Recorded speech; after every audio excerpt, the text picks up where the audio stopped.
यह एक शांत शाम थी, किसी भी अन्य शाम की तरह, उस मामूली उपनगरीय घर में जहां डेविड अपनी बेटी एमिली के साथ रहता था।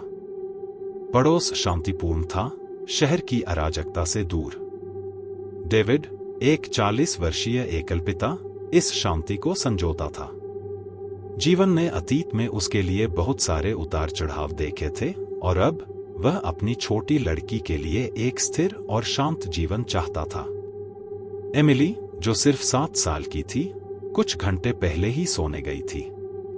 डेविड लिविंग रूम में बैठा था, उसकी आंखें टिमटिमाते टीवी पर टिकी थीं, लेकिन उसका मन कहीं और था। रेफ्रिजरेटर की धीमी आवाज और बाहर कभी कभी पत्तियों की सरसराहट ही सन्नाटे को तोड़ती हुई एकमात्र आवाज थी। उसे ये शांतिपूर्ण रातें पसंद थीं, सिर्फ वह, शांत घर और उसकी बेटी ऊपर सुरक्षित रूप से सो रही थी। अचानक उसका फोन कॉफी टेबल पर बज उठा। आवाज इतनी अप्रत्याशित थी कि उसने चौंका दिया। उसने जल्दी से फोन उठाया, यह सोचकर कि यह महत्वपूर्ण हो सकता है, लेकिन देखा कि यह एमिली का नंबर था। वह उलझन में पड़ गया।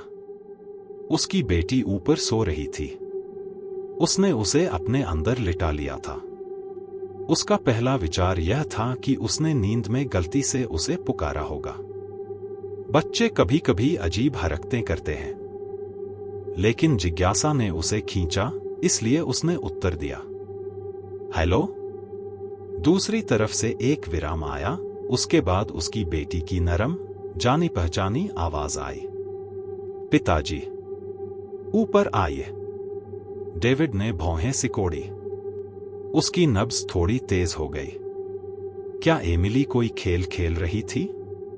उसकी आवाज की आवाज स्पष्ट थी, लेकिन उसमें कुछ गड़बड़ थी, एक अजीब सी उदासी। वह खड़ा हो गया, एमिली के कमरे की ओर जाने वाली सीढ़ियों पर नजर डाली। एमिली, उसने पुकारा, लेकिन कोई जवाब नहीं आया। घर में अजीब तरह की शांति महसूस हुई। बेचैनी को दूर करते हुए वह उसे देखने के लिए ऊपर गया। उसने उसके बेडरूम का दरवाजा धीरे से खोला, अंदर झांका। एमिली अपने कंबल में लिपटी हुई थी, गहरी नींद में धीमी सांसें ले रही थी। उसका फोन नाइट स्टैंड पर पड़ा था, छुआ नहीं गया था। डेविड ने राहत की सांस ली। शायद वह बस इस बारे में ज्यादा सोच रहा था। उसने किसी तरह गलती से फोन किया होगा। नीचे लौटकर उसने फिर से टीवी देखना शुरू किया, लेकिन बेचैनी की भावना बनी रही। उसकी आंखें उसके फोन पर टिकी रहीं, उसे उम्मीद थी कि वह फिर से बज उठेगा। मिनट धीरे धीरे बीतते गए, घर हर सेकंड के साथ ठंडा और अधिक दमनकारी होता गया। फिर उसका फोन फिर से बज उठा। डेविड का दिल धड़कने लगा। उसने स्क्रीन पर देखा और वह वहां था, एमिली का नंबर फिर से चमक रहा था। उसका हाथ थोड़ा कांप रहा था जब उसने जवाब दिया, हेलो। इस बार आवाज ज्यादा जोरदार थी, पिताजी, ऊपर आइए, मैं इंतजार कर रही हूं। एक ठंडी ठंडक उसकी रीढ़ की हड्डी में दौड़ गई। कुछ ठीक नहीं था। वह उठ खड़ा हुआ, लिविंग रूम में टहलता हुआ, रसोई की ओर देखता हुआ और फिर सीढ़ियों की ओर। एमिली सो रही थी। वह हिली नहीं थी। वह जल्दी से वापस ऊपर की ओर गया, उसके पैर लकड़ी की सीढ़ियों पर भारी थे। एमिली के कमरे में फिर से घुसते ही उसने उसे उसी स्थिति में शांति से सोते हुए पाया। एमिली, उसने उसे धीरे से हिलाते हुए फुसफुसाया। वह हिली, उसकी आंखें खुली हुई थीं। हम्मा? क्या है, डैडी? उसने घबराहट में पूछा। डेविड ने निगल लिया, उसके बिस्तर के पास घुटनों के बल बैठ गया। क्या तुम मुझे बुला रहे थे? उसने उसे देखा, उसकी थकी हुई आंखों में उलझन छा गई। नहीं, मुझे नींद आ रही है। डेविड ने महसूस किया कि उसकी गर्दन के पीछे के बाल खड़े हो गए हैं। ठीक है, जाने मन, वापस सो जाओ। उसने उसके माथे को चूमा और धीरे धीरे कमरे से बाहर निकल गया। उसका दिमाग दौड़ रहा था, यह समझने की कोशिश कर रहा था कि क्या हो रहा है। यह वह नहीं हो सकती। कोई उसके साथ खिलवाड़ कर रहा होगा। लेकिन कौन? जैसे ही वह सीढ़ियों से नीचे उतरा, उसका फोन फिर से बज उठा। वह बीच में ही रुक गया, उसकी सांस उसके गले में अटक गई। फिर से एमिली का नंबर। इस बार दूसरी तरफ से आवाज बमुश्किल फुसफुसाहट जैसी थी। ऊपर आ जाओ, डैड, प्लीज। डेविड के पैर सीढ़ियों से चिपके हुए लग रहे थे।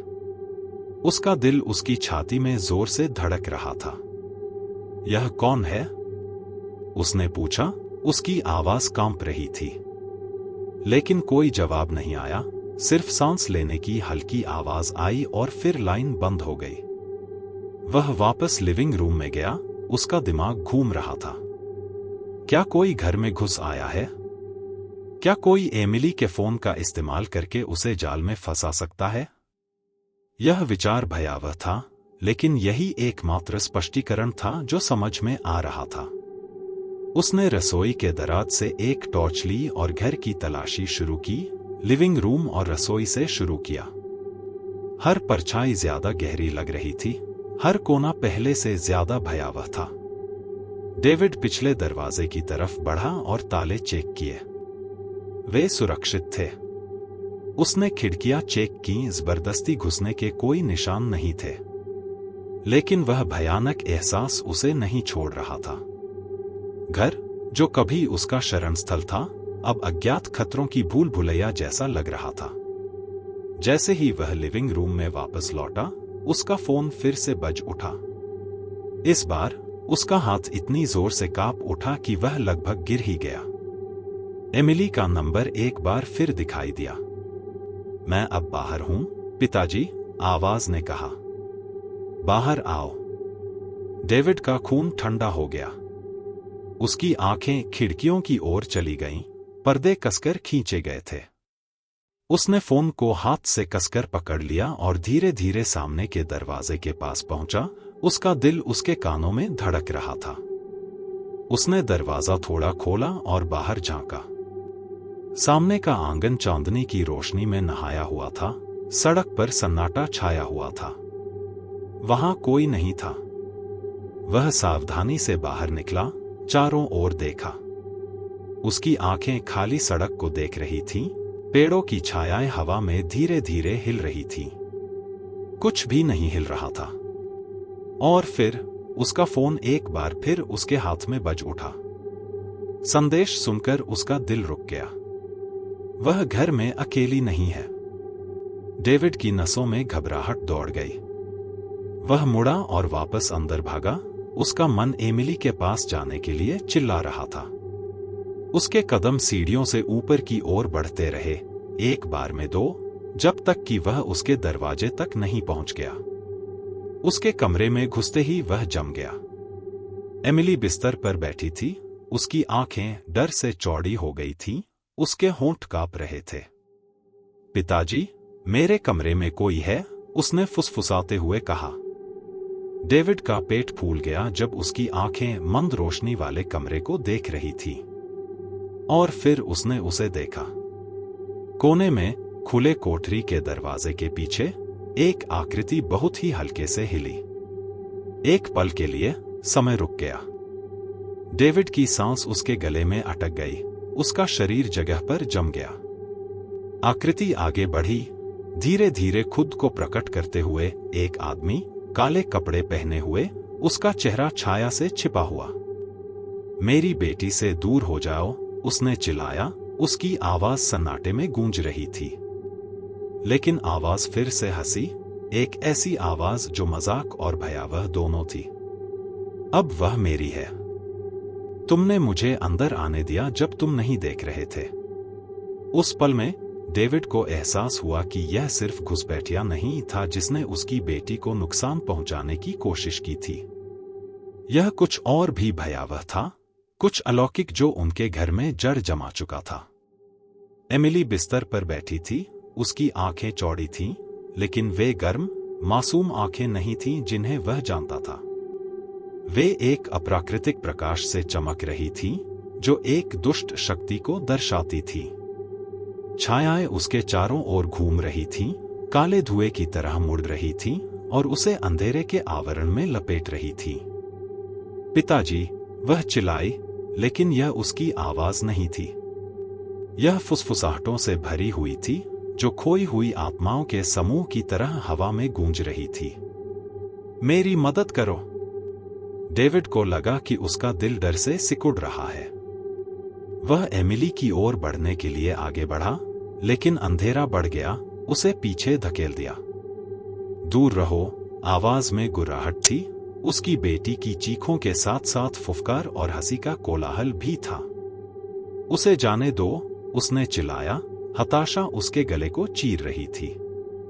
छायाएं टिमटिमा रही थीं और धड़क रही थीं, और वह उनके भीतर एक प्राचीन उपस्थिति को महसूस कर सकता था। यह सिर्फ एक इकाई नहीं थी, यह एक अंधेरी शक्ति थी जो अपने द्वारा बनाए गए डर को बढ़ावा दे रही थी। डेविड की सहज प्रवृत्ति उसे भागने के लिए चिल्ला रही थी, लेकिन वह एमिली को छोड़ नहीं सकता था। उसे बचपन में अपनी दादी द्वारा बताई गई कहानियां याद आ गईं, जो डर पर पनपने वाली आत्माओं के बारे में थीं, जो लोगों को लुभाने के लिए प्रियजनों का रूप धारण कर लेती थीं। एमिली की समानता का उपयोग करने वाली एक दुष्ट आत्मा के विचार ने उसके भीतर दृढ़ संकल्प की लहर पैदा कर दी। डेविड ने अपनी आवाज को दृढ़ रखते हुए चिल्लाया, तुम जो भी हो, मैं तुम्हें उसे ले जाने नहीं दूंगा। वह अपनी पूरी हिम्मत जुटाते हुए आगे बढ़ा। एमिली, इससे लड़ो। तुम इससे ज्यादा मजबूत हो। छायाएं टिमटिमा उठीं और चमकती आंखें सिकुड़ गई, मानो विरोध करने की कोशिश कर रही हों। वह मेरी है, आवाज चीखी, एक चीख जो हवा में कंपन पैदा कर रही थी, जिससे दीवारें कांप उठीं। नहीं, वह मेरी बेटी है, डेविड ने जोर दिया। उसकी आंखों में आंसू भर आए क्योंकि वह अंधेरे से बाहर निकलने की कोशिश कर रहा था। तुम उसे नहीं पा सकते। उसने फिर से हाथ बढ़ाया, इस बार एमिली के लिए अपने प्यार पर ध्यान केंद्रित किया। अनगिनत यादें, वे हंसी जो उन्होंने साझा की, उसके छोटे हाथ की गर्माहट। यह खुशी से बना एक बंधन था और उसने अपनी सारी ऊर्जा अपने शब्दों में डाल दी। एमिली, तुमसे प्यार किया जाता है। याद रखो कि तुम कौन हो। तुम बहादुर हो, तुम दयालु हो और तुम इस पर काबू पा सकती हो। इसके साथ ही छायाएं हिंसक रूप से तड़प उठीं। एक जोरदार गर्जना निकली जिसने कमरे को भर दिया।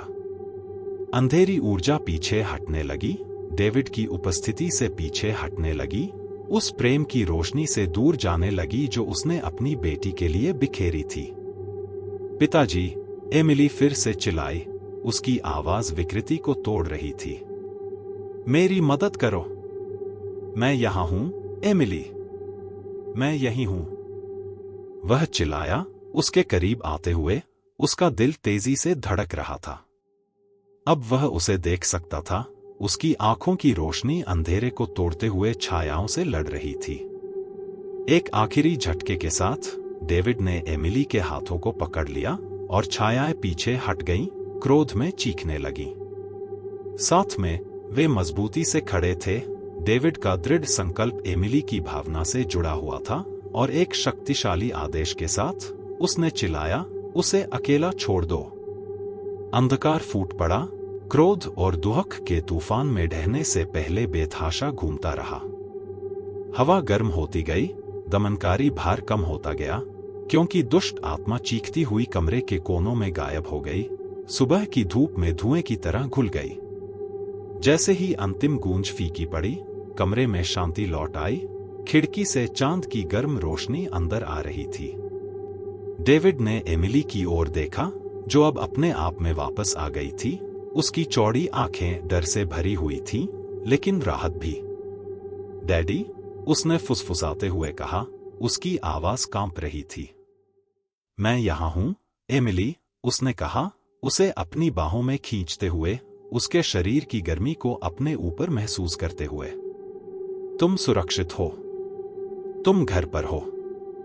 उनके आलिंगन की गर्मी उस अंधेरे के खिलाफ एक सुरक्षा कवच की तरह महसूस हुई जिसने उन्हें अलग करने की धमकी दी थी। डेविड ने उसे कसकर पकड़ लिया, यह जानते हुए कि उन्होंने कुछ अकल्पनीय का सामना किया है और इससे मजबूत होकर बाहर आए हैं। अगली सुबह सूरज चमकीला निकला, रात के आतंक के अवशेषों को रोशन करते हुए। डेविड और एमिली पोर्च पर बैठे थे, उनके आसपास की सामान्यता धीरे धीरे लौट रही थी। पिछली रात की परछाइयां दूर की यादों की तरह लग रही थीं, लेकिन डेविड जानता था कि वह फिर कभी उनकी सुरक्षा को हल्के में नहीं लेगा। क्या हम बाहर खेल सकते हैं, डैड? एमिली ने पूछा, उसकी आवाज उज्जवल और खुशनुमा थी। डेविड मुस्कुराया, सूरज की गर्मी ने उन दोनों को सुनहरी रोशनी में नहला दिया। बेशक, जाने मन। चलो इस दिन का साथ में मजा लेते हैं। जैसे ही वे बाहर निकले, डेविड ने दृढ़ संकल्प की एक नई भावना महसूस की। अंधेरे ने शायद उनकी परीक्षा ली हो, लेकिन इसने उनके बंधन को भी मजबूत किया था। वे आगे जो भी आएगा उसका सामना साथ मिलकर करेंगे। और जब वे गर्म धूप में खेल रहे थे, तो उसे पता था कि प्यार वास्तव में सबसे मजबूत ताकत है। कोई भी अंधेरा इसे हरा नहीं सकता, न अब न कभी।